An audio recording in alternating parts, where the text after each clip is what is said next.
Welcome to the Mantra College. I'm Harinamananda Das. Back again, continuing on with the Bhagavad Gita as it is.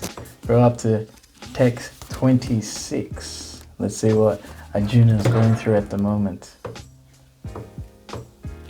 Goes like this.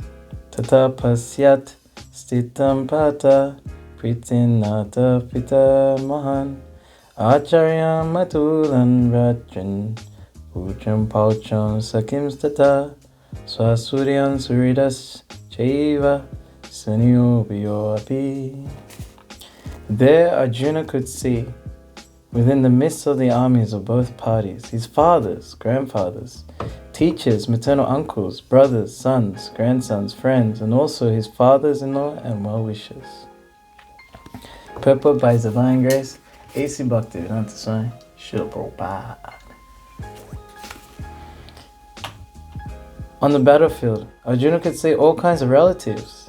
He could see persons like Bureshwara, who were his father's contemporaries, grandfathers Bhishma and Somadatta, teachers like Dronacharya and Kripacharya, maternal uncles like Shaila and Shakuni, brothers like Duryodhana, sons like Lakshmana, friends like Ashwatthama, well-wishers like Kritavami, etc. You could say also the armies which contain many of his friends. So Arjuna is not fighting an ordinary war. He's fighting a war which is part of a family feud. And it's because of this identification with one's body. Dhritarashtra in the beginning, what did my sons and the sons of Pandu did? Desiring to fight. So by that separation, this war has begun. And now Arjuna is feeling bewildered by the same bodily relation. Text 27. Tan samiksha sa kunteya savam pandu navastitam kripiya pareyo visto visadanidam abhavit. When the son of Kunti, Arjuna, saw all these different grades of friends and relatives, he became overwhelmed with compassion and spoke thus. Text 28. Arjuna vacha diste mam swajanam Krishna yutsam samupastitam siddhanti mama gacchani mukam cha parushyati. Arjuna said, My dear Krishna, seeing my friends and relatives present before me in such a fighting spirit, I feel my limbs of my body quivering and my mouth drying up. Purport. Any man who has genuine devotion to the Lord has all the good qualities which are found in godly persons or in the demigods, whereas the non-devotee, however advanced he may be in material qualifications by education and culture, lacks in godly qualities. So actually, we do see a war between good and evil. But there are good qualities on the other side one may see. Actually, Duryodhana, the head of the Kauravas, who Arjuna is about to fight, yes, considered envious, considered greedy, considered not compassionate. But if he was around in now times, he would have been considered one of the greatest leaders in the history of humankind because of his ability to rule a kingdom. Arjuna's eldest brother, Yudhisthira, who is fighting to put him on the throne, who is considered Dharmaraj. Actually, in his whole life, he never told a lie. He is known as Dharmaraj, which means the king of religion, the king of truthfulness. But under the rule of Duryodhana, the kingdom is running very well. Definitely more prosperous than in our current government leaders. But as it says here, someone with great qualities or godly qualities can only be a devotee of the Lord like Arjuna, who is a friend of Krishna. Whereas Duryodhana was never a friend of Krishna. He was envious of the Supreme Personality of Godhead. Let's see why. As such, Arjuna, just after seeing his kinsmen, friends and relatives in the battlefield, was at once overwhelmed by compassion for them, who had so decided to fight amongst themselves. As far as these soldiers were concerned, he was sympathetic from the beginning, but he felt compassion even for the soldiers of the opposite party, foreseeing their imminent death. And while he was so thinking, the limbs of his body began to quiver, and his mouth became dry. He was more or less astonished to see their fighting spirit. Practically, the whole community, all relatives of Arjuna, had come to fight with him. This overwhelmed a kind devotee like Arjuna. So especially when Krishna could foresee the bewilderment of Arjuna, because Arjuna was ready to fight. He was so fired up, blowing the conch shell even before their eldest brother Yudhisthira, which is kind of out of etiquette. They were so fired up to take arms and fight the Kurus. But then Arjuna tells Krishna, please bring my chariot between the two armies. And Krishna on purpose brings him right in front of Bhishma and Drona. So who are they? Bhishma is the grandfather of the Kurus. He is, when the Pandava's father died early, so he looked after them because their uncle Dhritarashtra was blind. So he was looking after them as good as a father. They were playing on his lap, playing with his beard. Oh, father, father. And then Bhishma said, no, I'm not your father. I'm your father's father. Like this. So you could see right from the beginning of their lives, they were brought up by Bhishma. And even when Duryodhana, who was trying to kill his cousins, the Pandavas, Arjuna and his brothers, Bhishma was crying for them. And now the same Bhishma, due to his vow that if the Kurus had to fight a war, I will always fight for the throne. So he had to be on the other side, due to obligations, material obligations. And then we have Drona Acharya. Drona Acharya is the martial arts teacher of Arjuna. Arjuna at that time, 5,000 years ago, was considered the greatest martial artist ever. No one could shoot arrows like him. He was such an amazing student of Drona Acharya. He is known as Savyasachi, which means he could fire arrows with both his left and right hands. He was so dedicated student of Drona Acharya that when one time he was eating his dinner, and then the lights went out, and he continued eating, and he's thinking, why should I stop practicing when the lights go out at night? Why don't I just continue practicing? So even when it goes dark, he was still practicing his archery and his different martial art techniques. He was such a dear student of Drona Acharya. Another time, Drona Acharya got all the brothers, including Duryodhana. This is before when all the Kurus and the Pandavas were in the same, say, martial arts school. So in the forest, he's teaching them. And then he calls each student up. Even his own son was learning from him, Ashwatthama. And there was this wooden bird on a branch. So he will call one student up, maybe Yudhisthira. And then he says, okay, pull your arrow back. What do you see? I want you to shoot the eye of the bird. And Yudhisthira says, I see you, I see my brothers, I see the landscape, I see the tree, I see the leaves.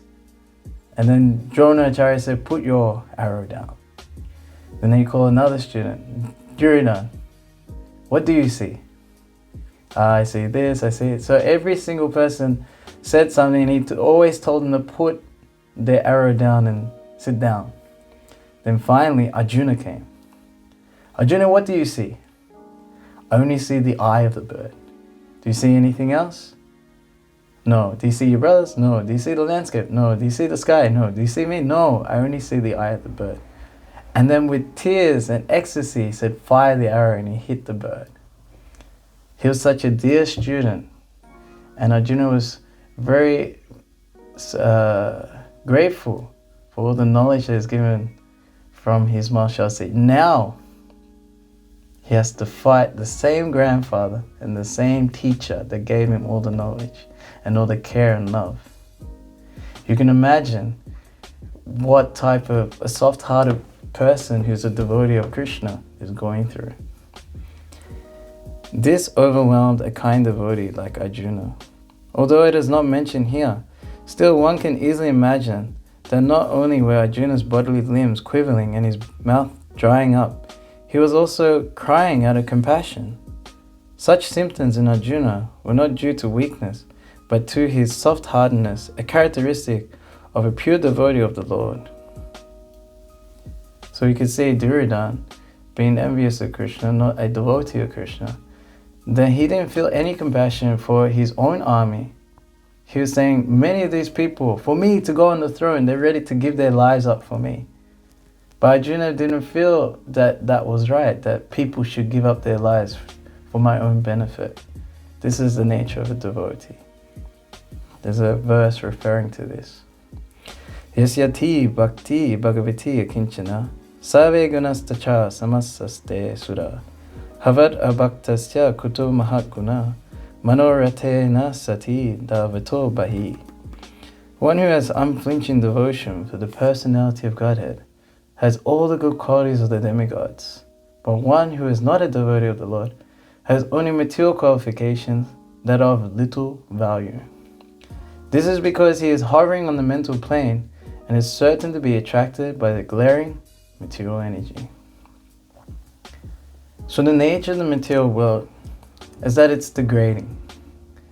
Material energy is always degrading. You buy a car, it goes down in value.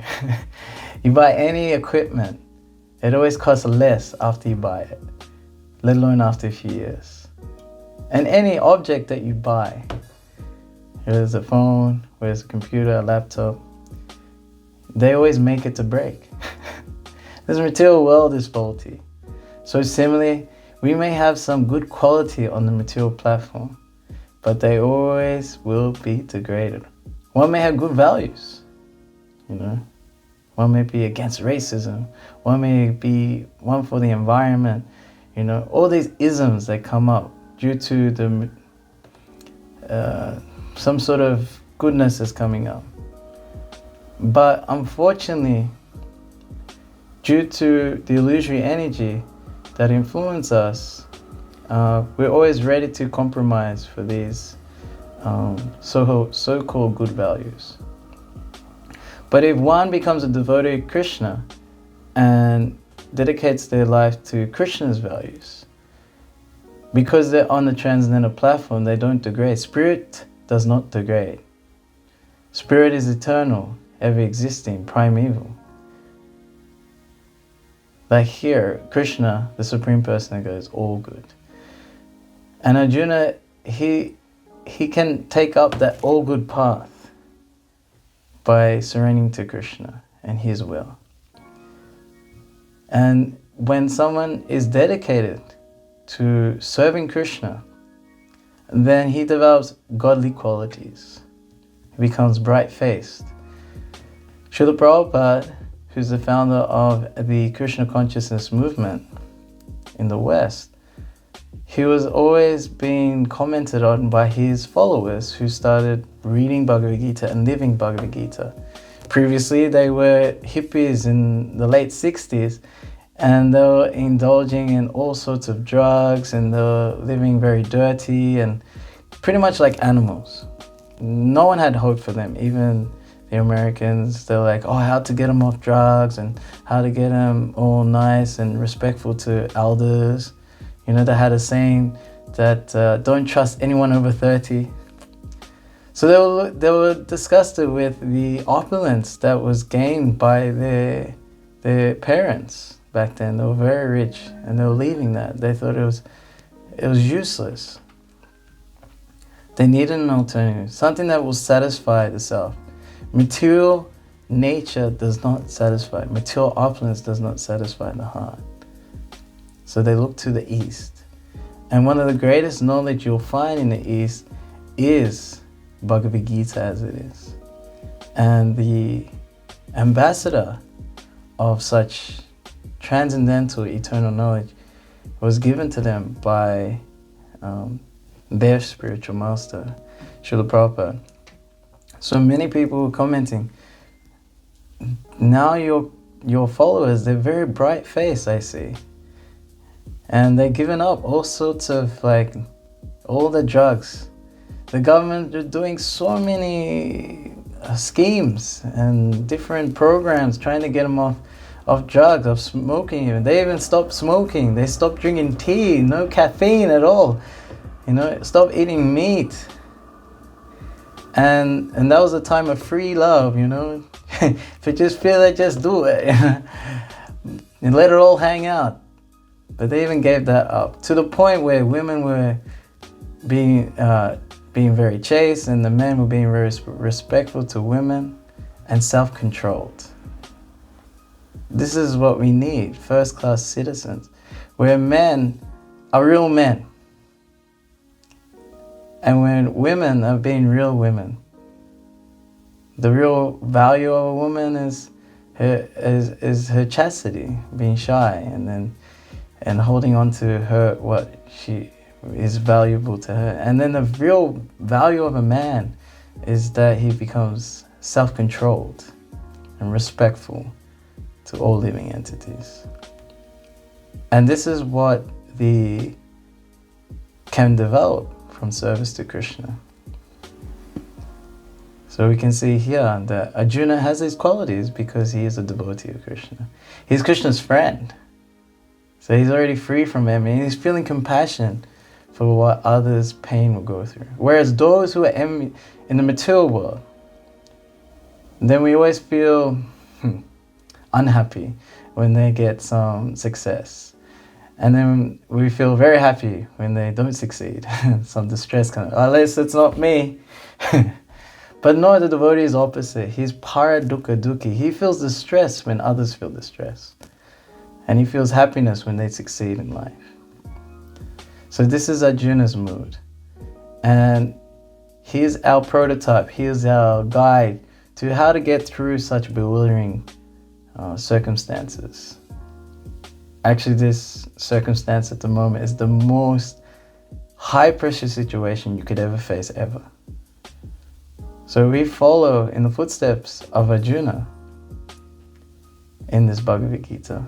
Then we'll be successful in developing godly qualities and never compromise true values. The value of being an ever-loving servant of the Supreme Personality Godhead. Thank you very much. We'll see you next time. Hare Krishna.